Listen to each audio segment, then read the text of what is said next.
নবীজি যখন দুনিয়া থেকে বিদায় হয়ে যায়, হযরতে বেলাল নিজের বেডিং পত্র গুছানো শুরু করে দিল। সাহাবায়ে কেরাম ডেকে ডেকে বলে, বেলাল কোথায় যাও? হযরতে বেলাল ডাক দিয়ে বলেন, যে শহরের মধ্যে নবী নাই ওই শহরের মধ্যে তোমরা থাকতে পারো, ওই শহরের মধ্যে আমি বেলাল থাকতে পারি না। হযরত আবু বকর ডাক দিয়ে কয়, বেলাল কি তোমার প্রয়োজন, কি তোমার লাগবে? যা লাগবে সব ব্যবস্থা করা হবে রে বেলাল, তবে মদিনা ছেড়ে তুমি চলে যেও না। হযরতে বেলাল ডেকে ডেকে বলে, ও সাহাবীরা রে, তোমরা ওই নবীজির রওজা দেখে সহ্য করতে পারো, আমি তো সহ্য করতে পারি না। বেলাল মায়ের দেশে চলে গেলেন। 1 মাস 2 মাস এমন করে 6 মাস অতিবাহিত হয়ে গেল। আল্লাহর হাবিব স্বপ্নের মধ্যে হযরতে বেলালের কুটির ঘরে হাজির হয়ে গেছে। সুবহানাল্লাহ পড়েন। আমার নবী স্বপ্নে আশিকে রাসূলকে দেখা দিতে পারে কি পারে না? একটু জবান খুলে বলেন, পারে কি পারে না? স্বপ্নের মধ্যে প্রিয় মানুষের দেখা হয় কি হয় না? আপনার প্রিয় মানুষকে স্বপ্নে দেখেন কি দেখেন না? মা মরছে 30 বছর আগে, মাকে মাঝে মাঝে স্বপ্নে দেখা যায় কি যায় না? বড় ভাই মরছে 15 বছর আগে, বড় ভাইকে স্বপ্নে দেখা যায় কি যায় না? যদি বড় ভাইকে স্বপ্নে দেখা যায়, যদি 30 বছর আগে মা মরলে মারে স্বপ্নে দেখা যায়, তাহলে দয়াল নবী মদিনা মুনাওয়ারায় জিন্দা নবী, হায়াতুন নবী, আমার নবীরে দেখা যায় কি যায় না? নবীজি বলেছেন, মান সারা কবরি ওয়াজাবাত লাহু শাফাতি, যে আমার জিয়ারত করবে তার জন্য আমার সুপারিশ ওয়াজিব হয়ে যাবে। আমার মুসলমান ভাইয়েরা, হযরত বেলালের স্বপ্নে নবীজি হাজির হয়ে গেছেন। আল্লাহু আকবার বলেন। নবীজি ডেকে ডেকে বলল, বেলাল কেমনে রে আমার মদিনা ভুলে গেলি? কেমনে মদিনা ভুলে এত দূরে এত আরামের সময় কাটাও?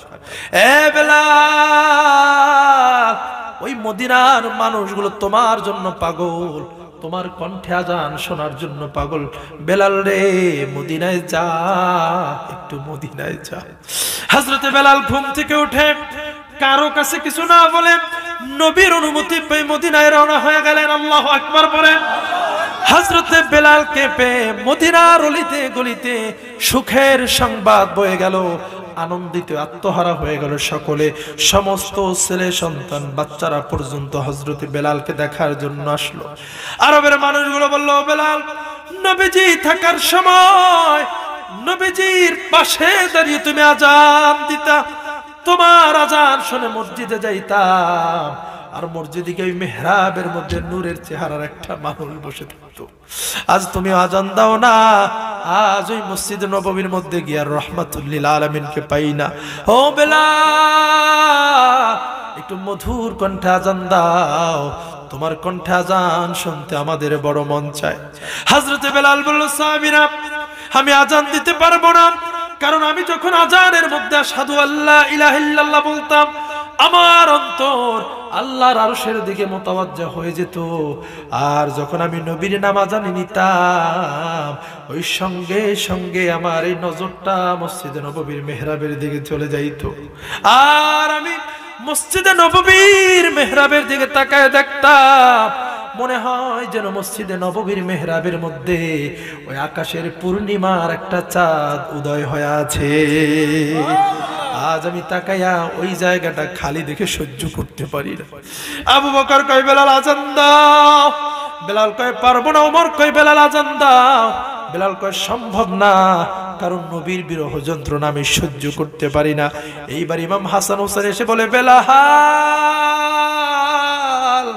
আমার নবী বলেছে, হোসাইন তুমি হলো আমার আর আমি হলাম তোমার। যে ব্যক্তি তুমি হোসেন রে ভালোবাসে সেজন্য আমি নবীরে ভালোবাসি, যে আমি নবীরে ভালোবাসি সেজন্য হোসেন রে ভালোবাসে। ও বেলাল, আমি হোসেন বলছি, তুমি একটু মধুর কণ্ঠে আজান দাও। হযরতে বেলাল সবার কথা না রাখলেও হুসাইনের কথা ফেলতে পারলো না। আজান দেওয়ার জন্য দাঁড়িয়ে গেল। আজান দিচ্ছে, আজান শুরু হয়ে গেল। আল্লাহু আকবার, আল্লাহু আকবার, আজান চলতেছে। বেলালের কণ্ঠের আজান শুনে আরবের অলিগলি থেকে সমস্ত নারী পুরুষ সকলে বের হয়ে আসলো। যখনই আজানের মধ্যে বেলাল আমার নবীর নাম নেওয়া শুরু করলো, সঙ্গে সঙ্গে বেহুশ হয়ে জমিনের মধ্যে পড়ে গেল। হ্যাঁ রে, বেলালের দিলের মধ্যে নবীর কত প্রেম, নবীর কত ভালোবাসা। এই ভালোবাসা আরশে আজিম পর্যন্ত কবুল হয়ে গেছে। আল্লাহু আকবার পড়েন। ওই বেলাল নবীজির জীবদ্দশায় যখন মসজিদে নববীর মধ্যে আজান দিতেন, হযরতে বেলাল উমাইয়ার দাস ছিলেন। এই উমাইয়া হযরতে বেলালকে এত আঘাত করেছেন, ওই দুষ্ট ছেলেদের হাতে বেলালের পায়ে রশি বেঁধে ছেড়ে দিয়েছেন। আরবের অলিগলির মধ্যে বেলালকে দুষ্ট ছেলেরা টেনেছে, ওই পাথরের বালুর গাসায় হযরতে বেলালের এই জিহ্বাটা কেমন যেন তোতলা হয়ে গেছে, ছোট হয়ে গেছে। হযরতে বেলাল এই কারণে সব অক্ষরগুলো সুন্দর করে উচ্চারণ করতে পারতেন না, আশহাদু আল্লা ইলাহা ইল্লাল্লাহ বলতে পারতেন না। উনি সিনকে সিন দিয়ে উচ্চারণ করতেন না, সাধু বলতেন। উনি একদিন আজান দেওয়ার পরে অনেকে সমালোচনা করলেন, বললেন যে বেলালের কণ্ঠ ভালো না, এত সুন্দর কণ্ঠের মানুষ থাকার পরে নবীজি কেন বেলালকে দিয়ে আজান দেওয়ায়? এই কথা শোনার পরে নবীজি বেলালকে ডেকে ডেকে বললেন, বেলাল আগামী কাল থেকে তুমি আর মসজিদে নববীর মধ্যে আজান দিবা না। বেলাল চোখের পানি ছেড়ে সারাটা রাত বিছানার মধ্যে ঘুম আসে না।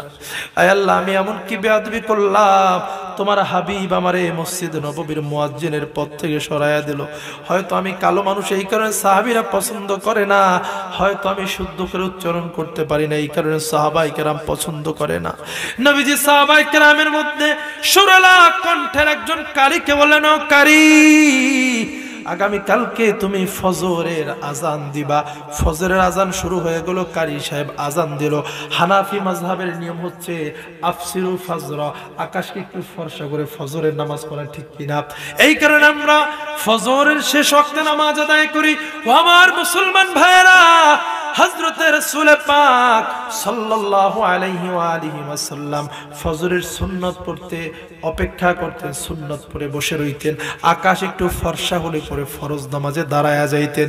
এমন সময় আজান হয়ে গেল, আজ আর আকাশ ফর্সা হয় না, আজ আর পূর্ব গগনে সূর্যের কোনো আলোক রশ্মি দেখা যায় না।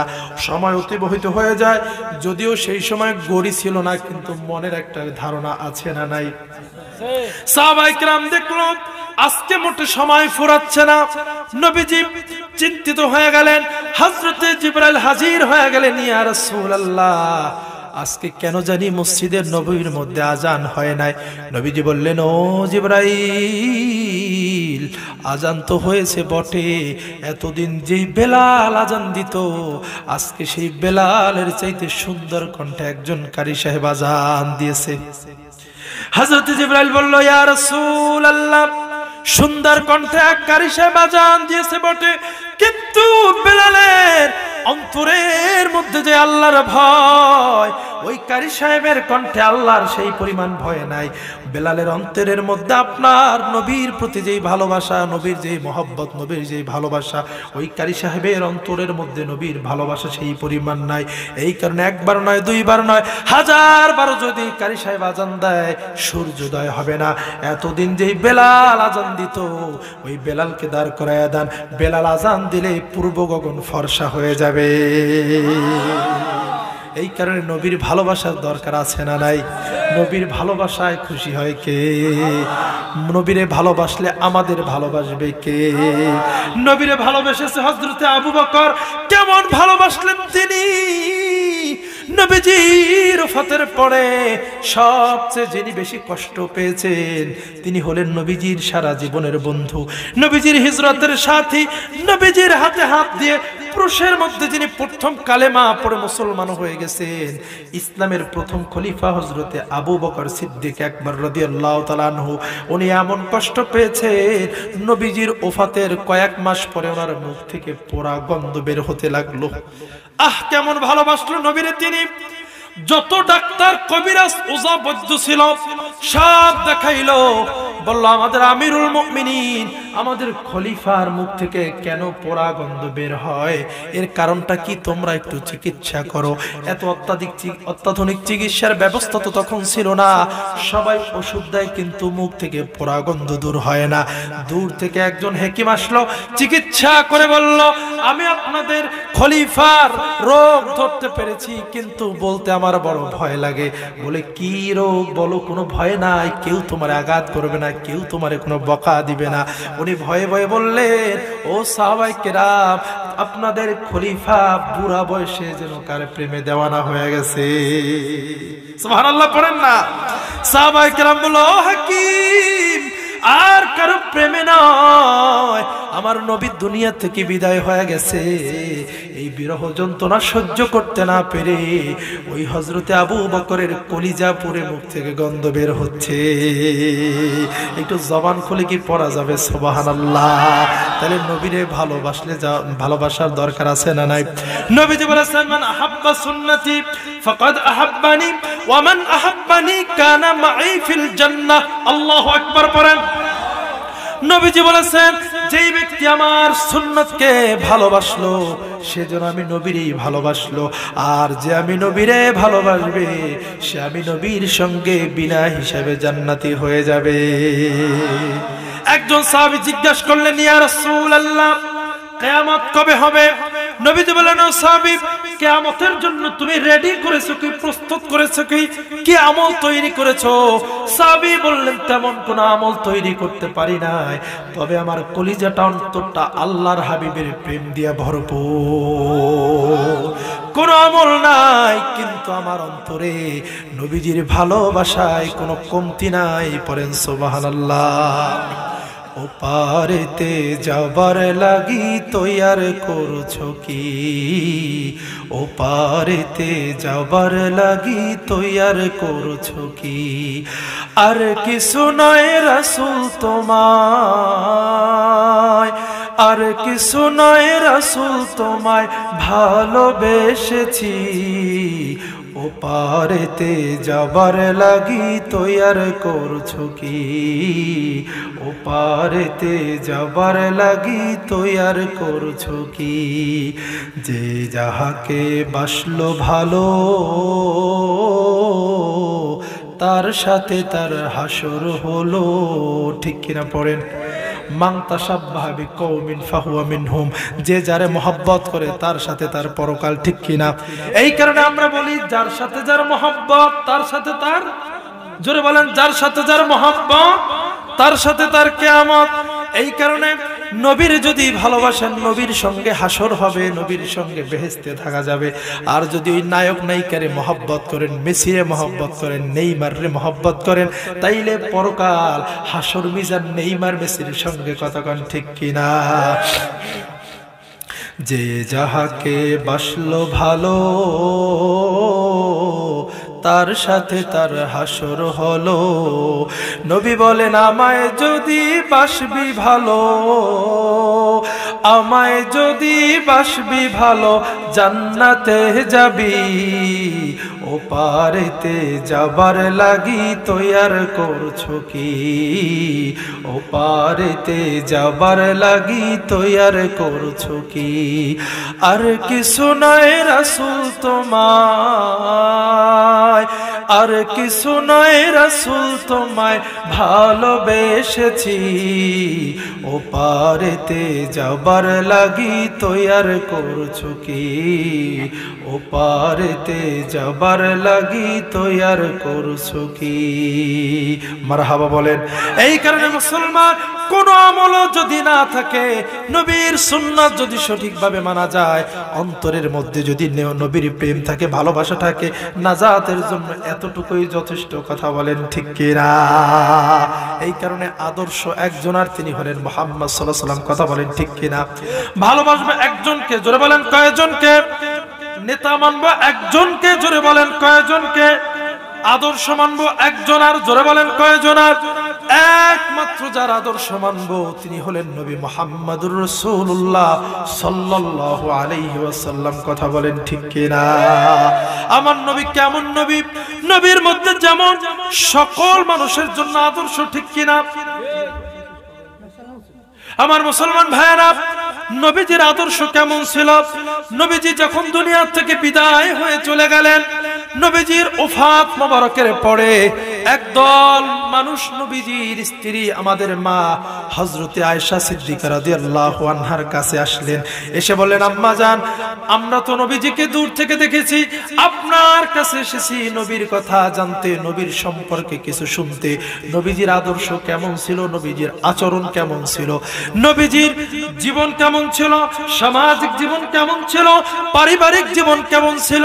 হযরতে আয়েশা সিদ্দিকা রাদিয়াল্লাহু তাআলা আনহা বললেন, ও আল্লাহর হাবিবের সাহাবীরা, তোমাদের কি কোরআন আছে? তোমরা কি কোরআন পড়তে জানো? বলে, আমাদের কাছে কোরআন শরীফ আছে, আমরা কোরআন মাজিদ পড়তে জানি। আল্লাহর হাবিবের স্ত্রী আমাদের মা, মুমিনদের মা হযরতে আয়েশা সিদ্দিকা রাদিয়াল্লাহু তাআলা আনহা বললেন, ও মুসলমানেরা, আল্লাহর কোরআনে কি কোনো ভুল আছে? কি কোরআনে কি কোনো ভুল আছে নাহি? যালিকাল কিতাবু লা রাইবা ফি, এই কোরআনে ভুল তো দূরের কথা, সন্দেহের কোনো অবকাশ নাই। কথা বলেন ঠিক কিনা? ও সাহাবীরা, কোরআনে কোনো ভুল আছে নাকি? বলে, তা তো নাই। বলে, কোরআনের মধ্যে যেমন কোনো ভুল নাই, আমার নবীর তামাম জিন্দেগীর মধ্যে কোনো ভুল নাই। চিৎকার দিয়ে পড়েন সুবহানাল্লাহ। কোরআনটাই আমার নবীর হুবহু জীবন। আল্লাহু আকবার পড়ে। একদল মহিলার আসলে বলল, ইয়ার একদল মহিলার আম্মা জানের কাছে এসে বলল, আম্মা জান, আমরা তো বাহির থেকে নবীজিকে দেখেছি, মসজিদে নবীজিকে দেখেছি, দাওয়াতের ময়দানে নবীজিকে দেখেছি, জিহাদের ময়দানে নবীজিকে দেখেছি, মক্কি জীবনে দেখেছি, মাদানী জীবনে দেখেছি, কিন্তু ঘরের মধ্যে নবীজির আচরণ কেমন ছিল এইটা তো আমরা দেখি নাই। কি বলেন, ঘরের আচরণ কি বাহিরের মানুষ দেখে? যতই বাহিরে হাজী সাহেব, বউর কাছে কিন্তু হাজী সাহেব থাকে না, ঠিক কি না? বাহিরে পীর সাহেব, বউর কাছে কি নাই? এটা জোরে কর না, আপনাদের কষ্ট হচ্ছে। শেষ করে দেব, বন্ধ করবো না, চলবে। নারে তাকবীর, নারে রিসালাত, আজকের মাহফিল, নারে তাকবীর। যে যত বড় নামাজি, ঘরের মধ্যে কি করে স্ত্রী জানে কি জানে না? বাহিরে মানুষ কয়, মাশাআল্লাহ আপনাদের ঘরের ভাই তো খুব ভালো মানুষ, নামাজ রোজা করে, সব জায়গায় সব করে। কয়, হায় রে, কি নামাজ পড়ে, এটা তো আমি দেখি। বাহিরে ভালো, ঘরের মধ্যে আইলে সব নষ্ট করে ফেলায়। কথা কন ঠিক কি না? এমন লোক আছে না নাই? বাহিরে ভালো, দোকানে ভালো, সালিশিতে ভালো, মসজিদে ভালো, ঘরে গেলে মেরে গালি দেয়, স্ত্রীর সঙ্গে ঝগড়া হয়, পুত্রবধূর সঙ্গে ঝগড়া হয়। আছে না নাই? জোরে বলেন, আছে না নাই? ঘরে এক রূপ, বাইরে আর এক রূপ। আছে না নাই? কি আপনাদের খারাপ লাগতেছে? কষ্ট হচ্ছে? কষ্ট হলেও সত্য কথা বলে যেতে হবে, ঠিক কিনা? আল হক্কু মুররুন, সত্য কথা একটু তিক্ত হয়, ঠিক কিনা? আমার মুসলমান ভাইয়েরা, ওই মহিলারা জিজ্ঞেস করলাম, আম্মা জান, নবীজির পারিবারিক জীবন কেমন ছিল? আপনার সঙ্গে নবীজি কেমন আচরণ করতেন? ঘরের মধ্যে কেমন ব্যবহার করতেন? আম্মা জান আয়েশা বলল, শোনো সাহাবীরা, আল্লাহর হাবিবের সঙ্গে আমার যখন বয়স 6 তখন বিবাহ বন্ধনে আবদ্ধ হয়, আর যখন আমার বয়স 9 তখন আমি নবীজির খেদমতে হাজির হই, ঠিক কিনা? এত ছোট মানুষ, মাঝে মাঝে আমি রুটি বানাইতে গিয়া ঘুমায়া পড়তাম। আল্লাহু আকবার বলেন। বাচ্চা মানুষ রুটি বানাইতে গিয়া, খামির তৈরি করতে ঘুমায়া যাইতো। কি করতো? ঘুমায়া যাইতো। ঘুমায়া যাইতো। বকরি ছানা, ওই দুম্বার ছানা এসে আম্মাজানের হাত থেকে চেটে চেটে সমস্ত খামির গুলা খেয়ে যাইতো। সুবহানাল্লাহ পড়েন। আম্মাজান আয়েশা বলল, শোনো মহিলারা, শোনো মহিলারা, যখন নবীজি বাহির থেকে আসতো, এসে দেখতো এখন আমি রুটি বানাচ্ছি, এখনো খাবার তৈরি হয় না, দুপুর গড়িয়ে বিকাল হয়ে যাচ্ছে, নবীজি জিহাদের ময়দান থেকে রক্তাক্ত হয়ে এসেছেন। কোনদিন নবীজি আমার সঙ্গে রাগী ব্যবহার করেন নাই, কোনদিন খারাপ আচরণ করেন নাই, চক্ষু গরম দিয়ে কোনদিন কথা বলেন নাই, বরং দো জাহানের বাদশা নবী আমাকে রুটি বানায় দিতেন, আর আমি রুটি সেকে দিতাম, নবীজি তরকারি কেটে দিতেন, আর আমি আয়েশা নবীর জন্য তরকারি রান্না করতাম। পড়েন সুবহানাল্লাহ। শুধু কি তাই, নবীজির স্ত্রী আম্মা জান আয়েশা বলল, শোনো সাহাবীরা, এমন সময় গিয়েছে আল্লাহর হাবিব এসে দেখেছেন আমি ওই রুটির খামির তৈরি করতে করতে ঘুমায়া গেছি।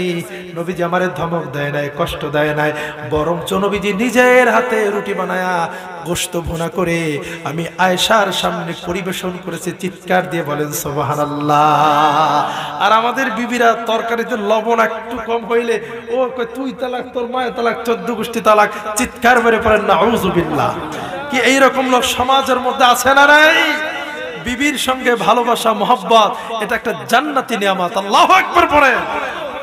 কি বলেন? আল্লাহর হাবিব বলছে যদি কারো স্বামী মারা যায় আর যদি স্ত্রী কয় যে আমার স্বামীটা বড় ভালো ছিল, বড় নেককার ছিল, পরহেজগার ছিল, নামাজি ছিল, মানুষ কি বলে আর না বলে, আমার আল্লাহ তারে ভালো বলে। আল্লাহ কয় স্ত্রী ভালো বলছে, আমিও ভালো বললাম, বলে জান্নাত দিয়ে দিলাম। সুবহানাল্লাহ পড়ে। কোন মহিলা যদি মারা যায় আর স্বামী যদি কয় আমার বউটা বড় ভালো ছিল, আমার কথা শুনতে কোনো ত্রুটি করে নাই, আমার কথার অবাধ্য চলে নাই, আমার সংসারের কোনো আমানতের খেয়ানত করে নাই, নামাজ ছাড়ে নাই, পর্দার খেলাপ করে নাই, নবী বলেন ওই মহিলারে আল্লাহ ভালো বলে, ওই মহিলারে আল্লাহ পাক মাফ করে জান্নাত দিয়ে দেয়। এর স্বামী স্ত্রীর মধ্যে সম্পর্ক রাখার দরকার আছে না নাই? মাছ ভাই আসে, বোন আছে, সবাই ভাগনা ভাগ্নি, তারা বেড়াইতে আসলে কি আদর। শ্বশুর বাড়ির লোক 2 দিন এসে থাকলেই মাথা নষ্ট হয়ে যায়, ঠিক কি না? কি এরকম লোক আছে না নাই? তোমার বাপের বাড়ির লোক এত আসবে কেন, তোমার ভাই এত আসবে কেন, তোমার ভগ্নিপতি আসবে কেন, এরকম কথা বলার লোক আছে না নাই? আমার মুসলমান ভাইয়েরা, স্ত্রীর কি কষ্ট দেওয়া যাবে? মারপিট তো দূরের কথা, কোনো বকাও দেওয়া যাবে? পৃথিবীতে কোন নবী রাসূল স্ত্রীদেরকে মারপিট তো দূরের কথা, কখনো কোনো কথা দিয়েও কষ্ট দেয়? জোরে বলেন, কষ্ট দেয় নাই? আর আজকে আপনি আমি যদি স্ত্রীকে মারি, কষ্ট দেই, তাদের সঙ্গে খারাপ আচরণ করি, তাহলে কি নবীর ভালোবাসা পাওয়া যাবে? নবীর সুন্নাত মানা হবে?